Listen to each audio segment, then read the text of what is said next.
কঁঠাল খাবলে ভয় এঠা লাগে বুলি মৰম দিবলে ভয় হিয়া ভাগে বুলি কঁঠাল খাবলে ভয় এঠা লাগে বুলি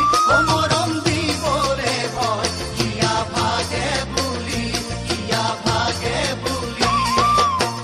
মই পিছে তথাপিও ভাল পাওঁ তোমাকে